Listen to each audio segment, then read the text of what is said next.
영적 성장의 원리라고 하는 제하에서 오늘 말씀을 우리 함께 상고하며 은혜를 나누고자 합니다. 여러분, 이 중생했다, 거듭났다, 이건 주의 인자하심을 맛본 상태예요. 인자라고 하는 건 사랑이잖아요. 그러니까 예수 그리스도께 사랑합을 입게 됨으로 인해서 우리가 거듭나는 거예요. 거듭나는 사람들은 십자가에 초대되어서 십자가에서 죽고 그리고 그리스도와 함께 살아나는 이 과정을 통해서 그 속에 주의 인자하심이 스며드는 거죠. 그리스도의 그 십자가의 사랑이 그 심령에 새겨지는 것이죠. 맛보았다라고 하는 것은 그런 거죠. 말씀을 통해서 실제적으로 주의 은총이 어떠한 것인지 깨닫게 되는 거예요. 말씀을 통해서 거듭난다 그랬는데 그 말씀이 파고 들어갈 때 우리 심령에 이 사랑을 가지고 파고 들어오는 것입니다. 그런데 그 은총을, 그 사랑을 받은 자들이 그 은총에 걸맞게 자신을 잘 유지하고 성장시키지 아니하면 그 사람은 마치 죽은 자와 방불한 그런 모습으로 참 어리석은 그런 상황에 빠지게 된다는 것이죠. 그리고 분명한 것은 그리스도의 사랑을 아주 진하게 맛본 사람일수록 그 사랑이라는 것은 되갚으려고 하는 그런 속성이 있어요. 그러니까 그리스도의 사랑을 맛본 사람은 그 사랑을 되갚고자 하는 그런 속성이 있기 때문에 사랑을 나누면서 사랑을 되갚음하면서 그가 그 안에서 일정하게 성숙하게 되어 있다라고 하는 것을 알 수가 있습니다. 이전에는 좀 방탕하게 생활을 했는데 놀라운 사랑을 경험하고 나면 그 사랑에 걸맞게 자신을 다듬고 변화시키려고 하는 게 그게 사랑을 맛본 자들의 삶의 모습이다라고 하는 거예요. 그래서 자신을 그렇게 성장시켜가고 그렇게 성숙시켜가면서 그 사람은 그 사랑에 부끄러움이 없게 되고 그 사랑을 스스로 자기가 만족하며 나누는 그런 삶을 살아가게 되는 것이 마땅하다 하는 거예요. 그런데 그런 일정한 단계를 통해서 계속 성장해 가는 것이 옳은 길인데 그걸 성장하지 못하게 방해하는 방해거리들이 여기 등장합니다. 그게 뭡니까?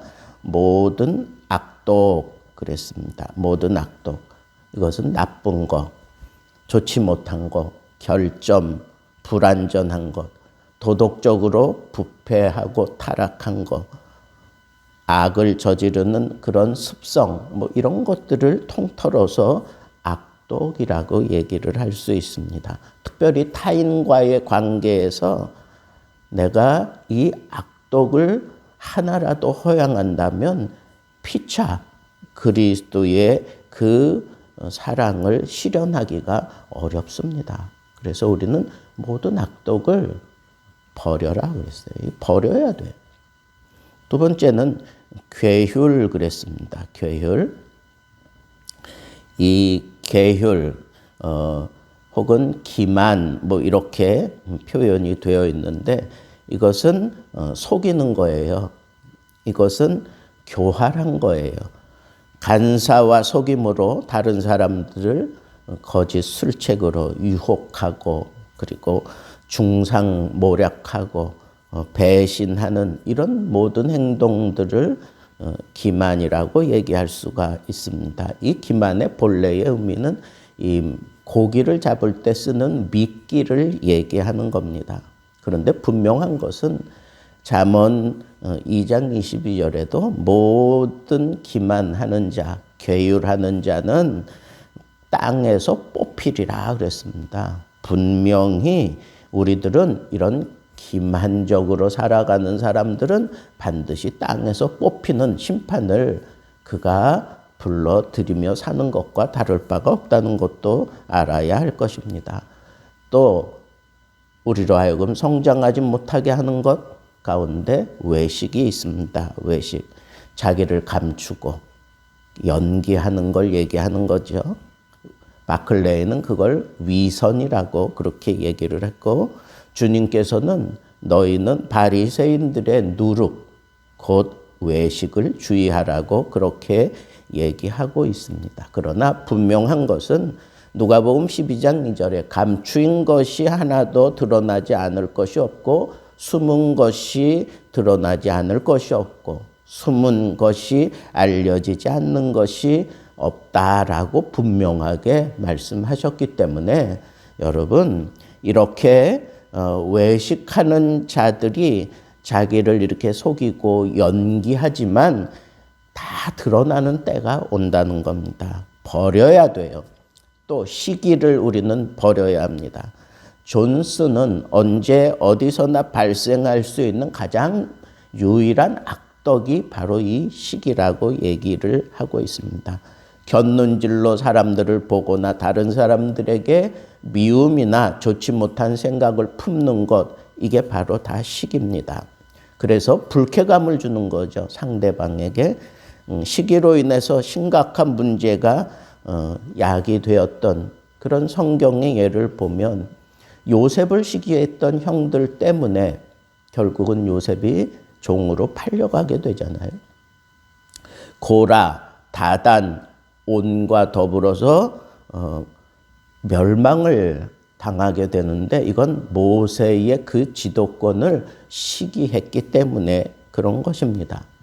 영광의 보좌 좌우편에 그릇된 열망을 가지고 있는 잘못된 그런 존재들이 이 성경에 나타나고 있는데 그것도 다 시기가 그러한 일들을 저지르고 있는 것을 우리는 성경에서도 찾아볼 수가 있습니다. 다섯 번째, 모든 비방하는 말이 우리로 하여금 신앙 성숙을 방해하는 그런 요건이라고 얘기하고 있습니다. 비방이 뭡니까? 다른 사람을 헐뜯는 거죠. 결정적으로 다른 사람을 공격하는 악덕이고 피해자의 등을 찌르는 참 비겁한 행위가 비방이죠. 생명을 사랑하고 좋은 날 보기를 원하는 자는 혀를 금하여 악한 말을 그치며 그 입술로 괴유를 말하지 말고, 그렇게 베드로전서 3장에는 그렇게 교훈하고 있는데, 여러분, 내가 정말 믿음이 건강하게 성숙해 가는 그런 단계에 있는 사람은 절대로 남을 비방하지 않습니다. 이 비방하는 것 때문에 결국은 내가 스스로 자기 혀에 자기가 묶여서 아주 곤혹을 치를 수밖에 없다고 하는 겁니다. 아무리 애를 쓰고 노력해도 내가 성숙하지 못하게 된다는 거예요. 자, 그러면 바르게 성장하기 위해서 무엇보다도 오늘 말씀해 보니까 신령한 젖을 사모하라 그랬어요. 신령한 젖을 사모하라. 이 동사의 부정과거 시제로 쓰여져 있는데 사모한다라고 하는 것, 이것은 계속성을 얘기하는 거예요. 계속. 그러니까 사모하는 것은 계속 사모하는 거예요. 그냥 한 번 사모하고 모든 게 다 해결되는 게 아니라 한 번 먹고 그 다음에 지나가고 나면 또 배고파져요. 그러면 또 사모하고 막 울고 그리고 때를 쓰고 그래야 엄마가 쓱쓱 비벼서 젖을 먹이는 것처럼 우리도 이 하나님의 그 신령한 젖 말씀을 계속 이렇게 사모하는 그런 모습으로 이 말씀을 대하고 이 말씀의 진실로 그러한가 하고 그 깊이를 헤아리려고 애를 썼던 그런 신앙의 위인들처럼 우리들도 그런 모습으로 살아가야 하는 거예요. 그게 내 신앙을 성숙해 하는 거예요. 아주 바르게 성장시키는 것입니다. 이렇게 사모하는 마음이 있는 사람들에게 공통적으로 찾아오는 게 뭐예요? 목마름이에요. 목마름. 목마른 사슴이 시냇물을 찾는 것 같은 그런 마음이 있어요. 신비롭게도 하나님의 말씀을 깊이 깊이 사모하며 파고 들어가면 이 목마름이 우리에게 있어요. 그래서 더욱 간절하게 이 말씀을 추구하고 이 말씀을 통해서 은혜를 얻으려고 하는 그런 영적인 갈증이 늘 우리들 마음속에 파고들고 더 깊은 은혜를 사모하게 되어 있습니다.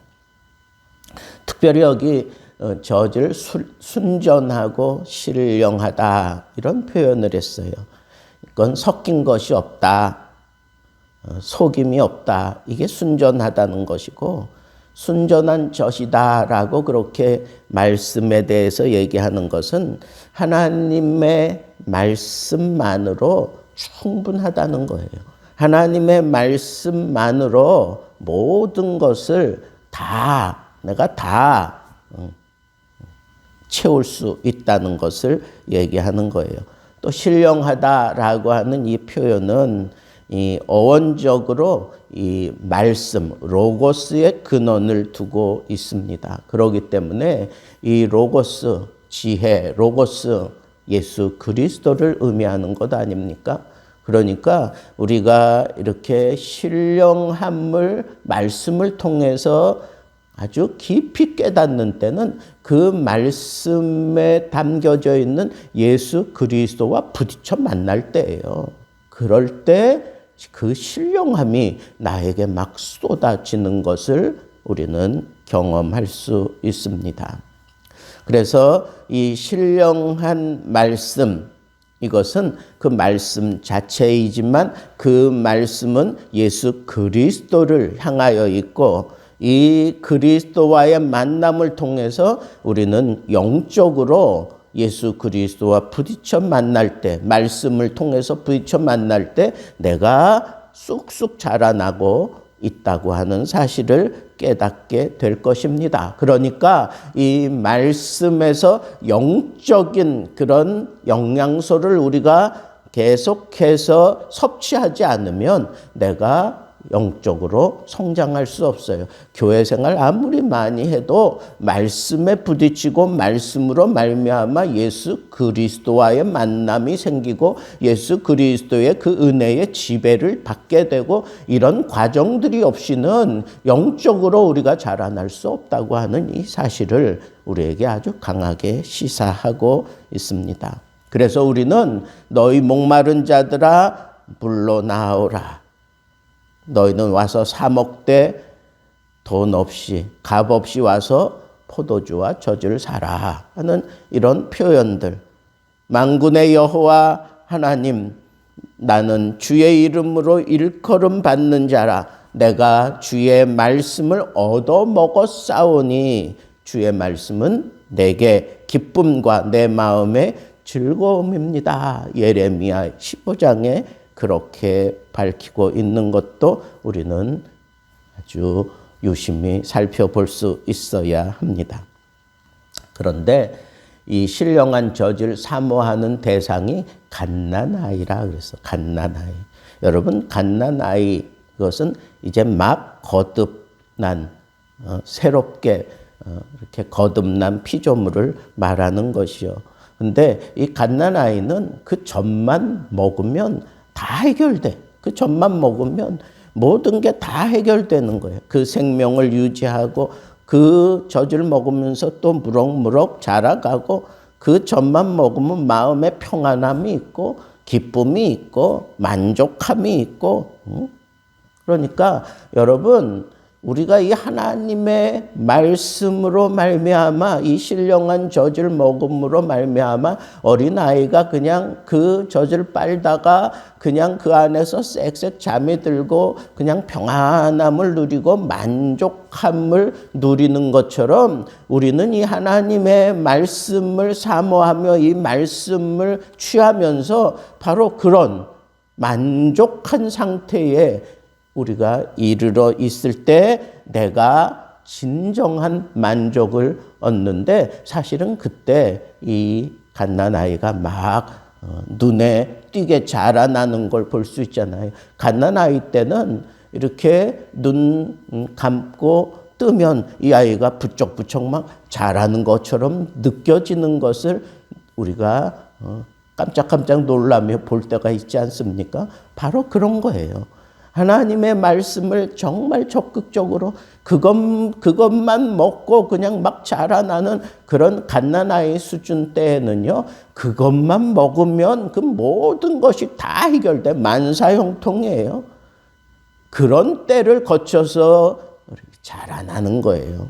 이런 과정이 없이 갓난아이 때를 보내면 영양실조에 걸리거나 아니면 제대로 발육하지 못하기 때문에 그 참 심각한 일들이 그 사람에게서 많이 나타날 수밖에 없다는 겁니다. 여러분, 우리는 이로 말미암아 이 신령한 젖을 먹고 막 자라나면서 구원에 이르게 된다. 오늘 말씀에 보니까 구원에 이르도록 자라게 하려 함이다. 이런 표현을 했습니다. 여러분, 거듭나는 것은 순간적인 일이지만 내가 자라나는 것은 일생을 통해서 하는 일이기 때문에 이 말씀이 나를 거듭나게 했지만 이 말씀을 내가 사모하고 순전한 젖을 내가 섭취함으로 인해서 자라나는 거예요.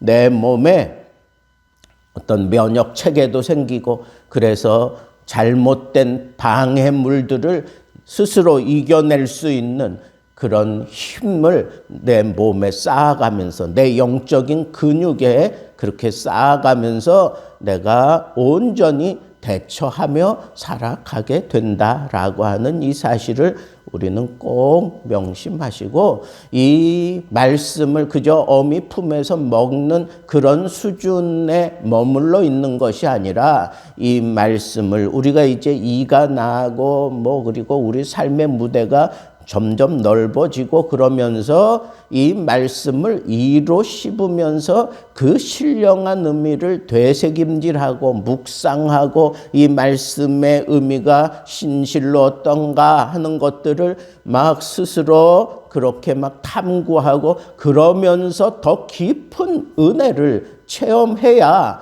내가 이 세상과 싸워서 이길 수 있는 그런 영적인 근육들이 생겨나는 거예요.